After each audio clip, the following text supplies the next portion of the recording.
dear viewers, welcome you all to Dr. Madhu's Physio Classes. आज के class में मैं आपसे बात करने वाली हूँ इलेक्ट्रोथेरेपी के एक टॉपिक के बारे में जिसे पेन गेट थ्योरी कहा जाता है। सबसे पहले हम ये समझते हैं कि पेन या दर्द क्या होता है। अगर हम बुकिश डिफिनीशन के अकॉर्डिंग बात करें, then pain is an unpleasant, emotional and sensory experience that is associated with actual or potential tissue damage.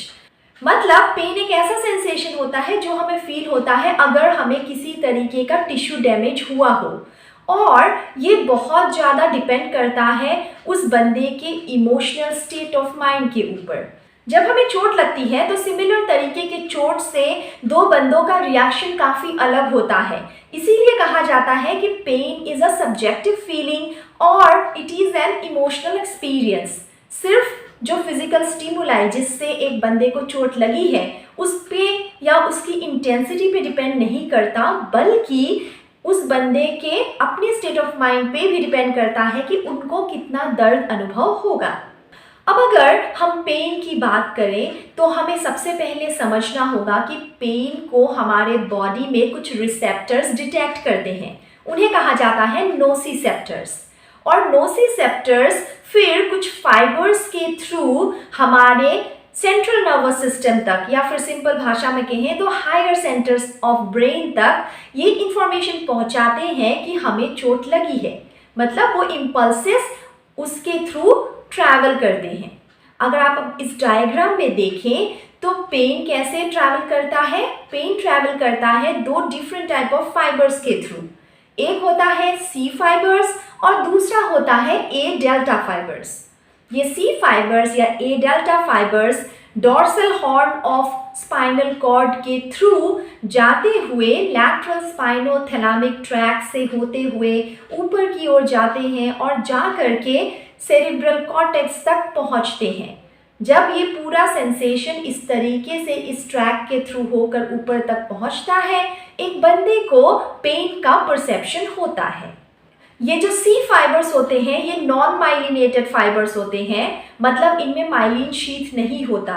इसीलिए जो इनकी कंडक्शन कैपेसिटी होती है वो थोड़ी स्लो होती है। मतलब इसके थ्रू जब पेन ट्रैवल करता है उसकी जो वेलोसिटी होती है वो कम होती है।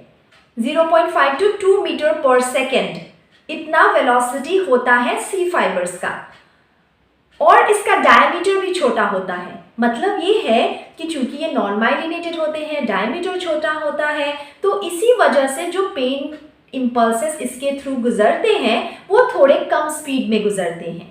अगर हम ए डेल्टा फाइबर्स की बात करें, ये माइलिनेटेड फाइबर्स होते हैं और इनका डायमीटर सी फाइबर्स के मुकाबले थोड़ा सा बड़ा होता है। तो इसीलिए जब इसके थ्रू पेन के इम्पल्सेस जाते हैं तो थोड़ा सा लार्जर वेलोसिटी में जाते हैं, 5 to 30 मीटर पर सेकेंड के वेलोसिटी में।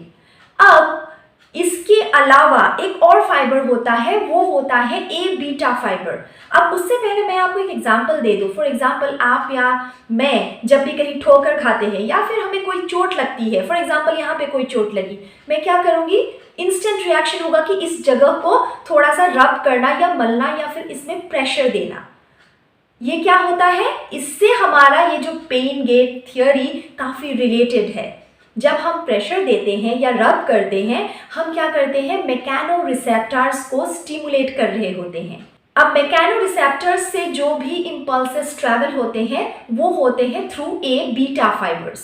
ए बीटा फाइबर्स काफ़ी बड़े डायमीटर के फाइबर्स होते हैं और इनमें माइलिन शीथ भी होता है। तो अगर हम कंपेयर करें सी फाइबर्स या ए डेल्टा फाइबर्स के साथ जो कि नोसिसेप्टर्स या पेन के सेंसेशन को कैरी करते हैं, उसके मुकाबले ये जो ए बीटा फाइबर्स होते हैं वो काफ़ी जल्दी ये इम्पल्सेस ट्रैवल करवाते हैं।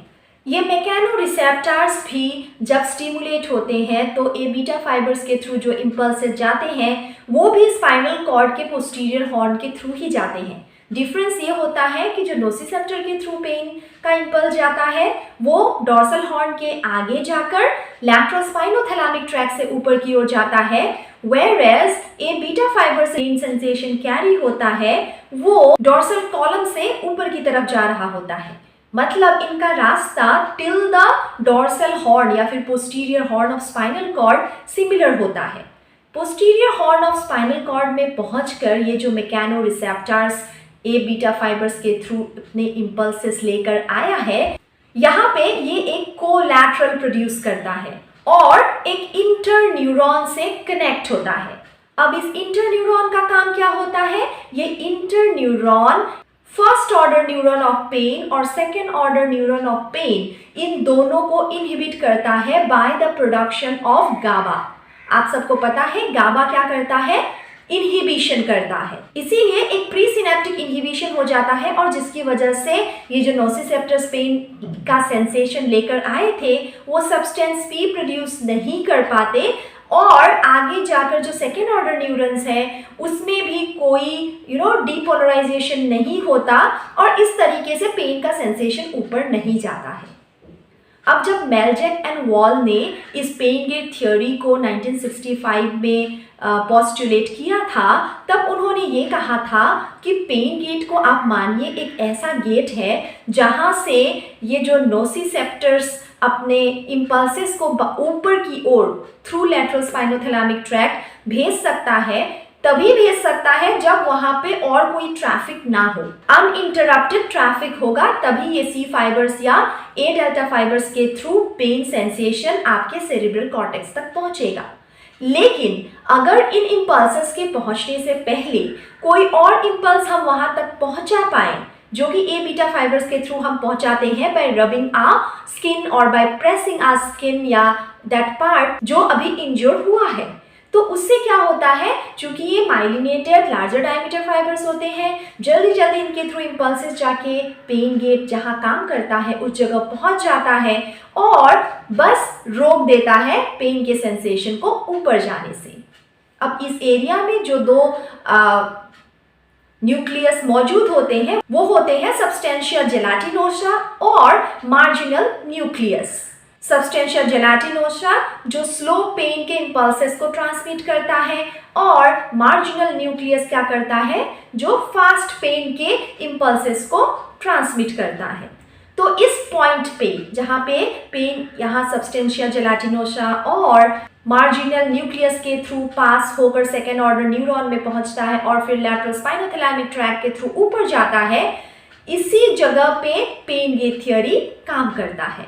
तो हमारे फिजियोथेरेप्यूटिक अप्रोचेस में बहुत सारे ऐसे अप्रोचेस हैं, फॉर एग्जांपल मैनिपुलेशन या फिर vibration, transcutaneous electrical nerve stimulation या टेंस, या फिर सिंपल आप जो रबिंग कर रहे हैं, किसी तरीके का मसाज या फिर मैनुअल टेक्निक्स, ये सारे क्या करते हैं, इसी पेन गेट थ्योरी पे काम करते हैं और आपके पेशेंट को पेन कम होता हुआ महसूस करवाते हैं। आई होप आपको समझ आ गया होगा। अब फिर से एक रिकैप करवा देती हूँ फटाफट इस डायग्राम के थ्रू। इस डायग्राम में आप देख सकते हैं स्पाइनल कॉर्ड का एक पिक्चर और स्पाइनल कॉर्ड के पोस्टीरियर हॉर्न या डॉर्सल हॉर्न में सबस्टेंशिया जेलाटिनोसा और मार्जिनल न्यूक्लियस मौजूद है। तो इसी के थ्रू पेन जाता है। थोड़ा आगे जाकर आप देख सकते हैं राइट हैंड साइड में ऊपर की ओर लैटरल स्पाइनोथैलेमिक ट्रैक्ट जा रहा है और जाकर फिर थैलेमस में एक और साइनैप्स बनता है और आगे जाके सेरेब्रल कॉर्टेक्स तक पेन का सेंसेशन पहुंचता है।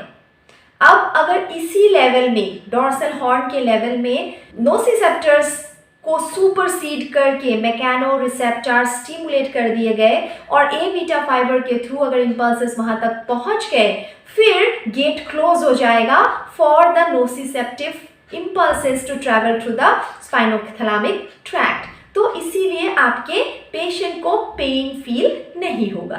तो चाहे heat, ice, massage, movement, TENS, manipulation आप कुछ भी दे रहे हो, ये सारे काम करते हैं on this pain gate theory. तो ये बहुत इंपॉर्टेंट है आपके एग्जाम पॉइंट ऑफ व्यू से भी और from a knowledge point of view से भी एक रैशनल प्रोवाइड करने के लिए कि आप ये सारे थेराप्यूटिक जो टेक्निक्स हैं, मनूवर्स हैं, वो क्यों दे रहे हैं। आई होप आपको पेन गेट थ्योरी समझ आ गया होगा। ऐसे ही इलेक्ट्रोथेरेपी, बायोमैकेनिक्स, एक्सरसाइज थेरेपी और फिजियोथेरेपी रिलेटेड अन्य सब्जेक्ट्स के टॉपिक्स को सिंपल भाषा में समझने के लिए मेरे चैनल को सब्सक्राइब कर लें। अपने बैचमेट्स या फ्रेंड्स, सीनियर्स, जूनियर्स को फॉरवर्ड करें ताकि वो भी इस तरीके से अपने डाउट्स को क्लियर कर पाए। अगर आप चाहें तो कमेंट सेक्शन में उन सारे टॉपिक्स का एक लिस्ट मुझे दे सकते हैं जिसके बारे में डिस्कशन आप सुनना पसंद करेंगे। फिजियोथेरेपी कोर्स से रिलेटेड किसी भी सब्जेक्ट के चाहे वो टॉपिक हो, आप मुझे दीजिए, मैं कोशिश करूंगी आपको समझाने की। Thank you so much, see you soon.